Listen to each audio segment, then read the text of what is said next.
Hi guys, I decided to make use of an old laptop screen which was taken out of an old broken laptop. In this video, I am going to test the LCD driver board and briefly explain the process along the way. First of all, you have to copy the LCD serial number with the phrase driver board HDMI. You will get an LCD driver board with HDMI on eBay. I also got mine from eBay. Now let's set up the power supply.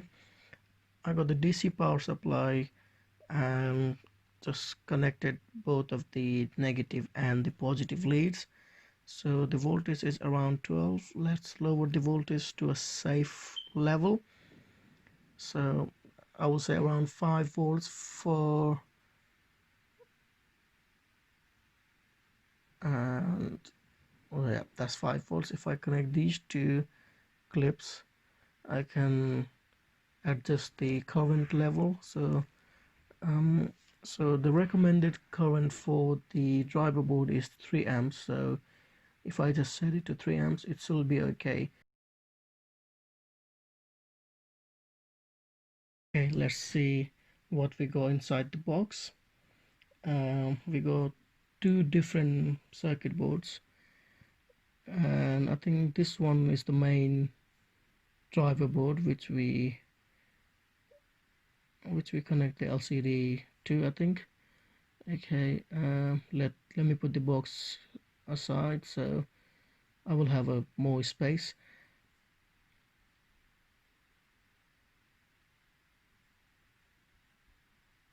Okay, let's see what we have.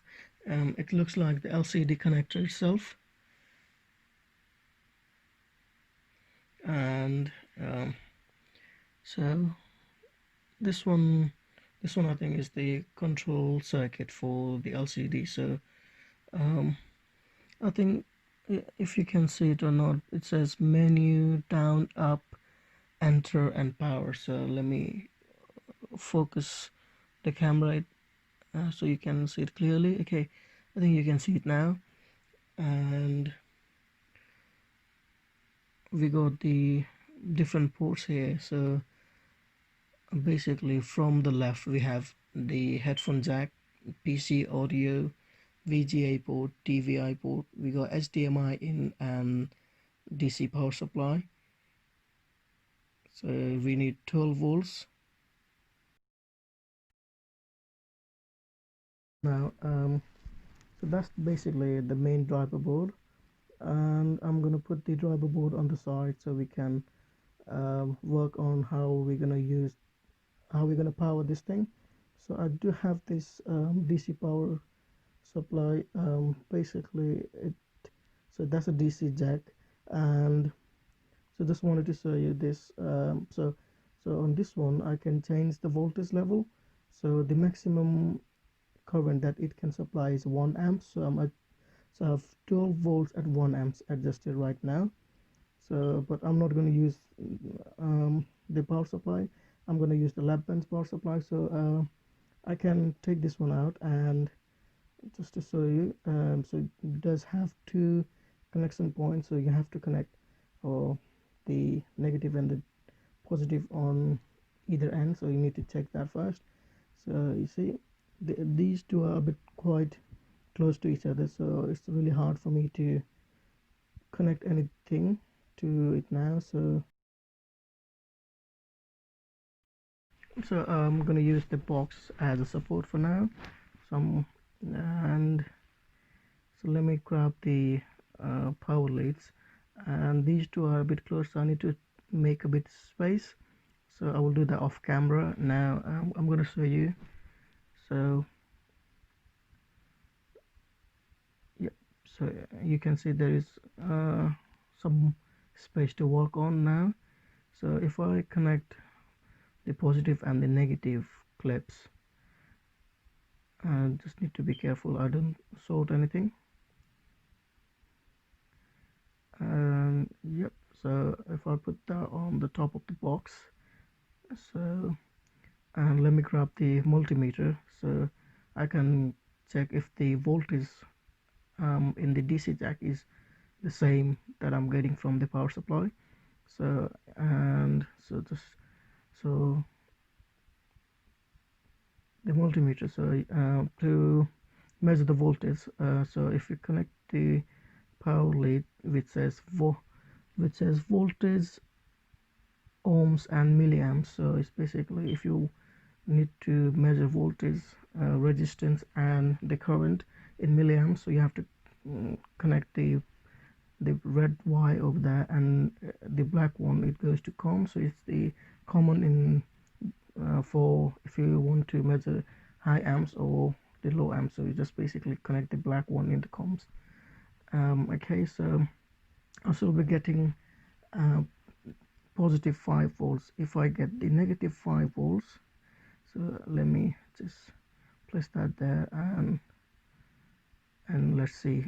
Okay, so I'm getting minus 4.8687, so that is the clips are connected in the wrong way, so I need to connect them in the other way. So basically I need to change the positions.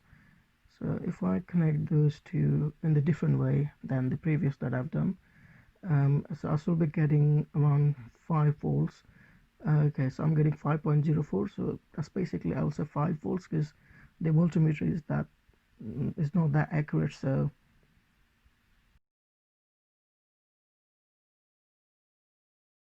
okay, let me take the multimeter out, and so and put the box on the side somewhere, so I can have some space to work on. Okay, so that's the driver board and that's the inverter board. So basically that's the wire that you connect it to the main board. So and it's just I'm trying to connect it, so if you can see it or not, so it does have written down like inverter. It does say that you have to connect the inverter to the to that particular connector. So it does come with the wires and everything. So okay, let me connect that.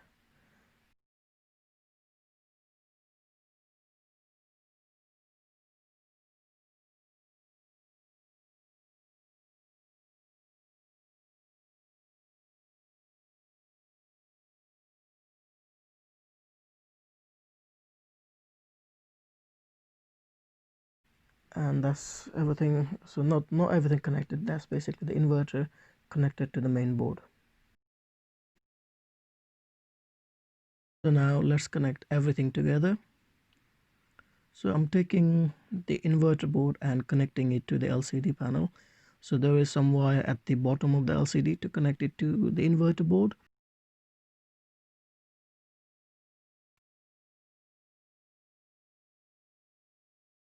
The inverter adjusts the amount of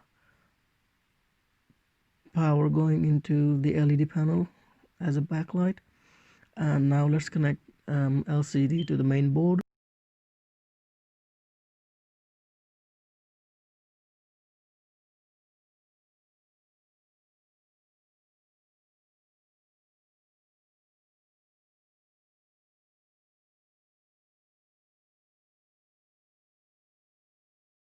Let's connect the power supply. So need to make sure it goes in properly, and so yep, need to make the wires apart as well so it won't blow up the circuit or anything. So you can see some changes to the current. Let me adjust the camera so you can see it properly. So in the datasheet it says to use 12 volts at 3 amps recommended, so need to make it to 12 volts. That's that's basically 12 volts. So now I'm gonna use Chromecast to provide the signal.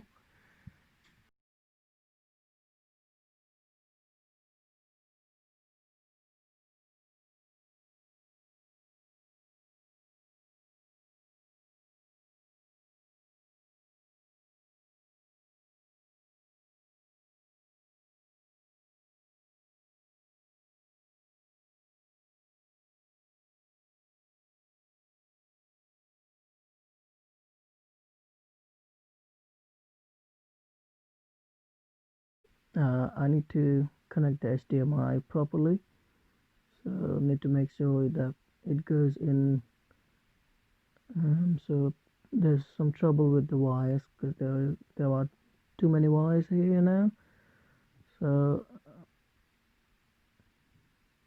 that goes in, and if I turn the Chromecast on, you can see the current jumps up to an amp. So I think that's the driver board must be working. So you can see the LCD working now, and okay, so let me take the control board for the LCD panel, and let me just show you how you can adjust the brightness, and you can change some of the menus. Why is a bit stiff, so um, okay, and it's hard to do with one hand as well. You can see there's some menu, and you can change the brightness.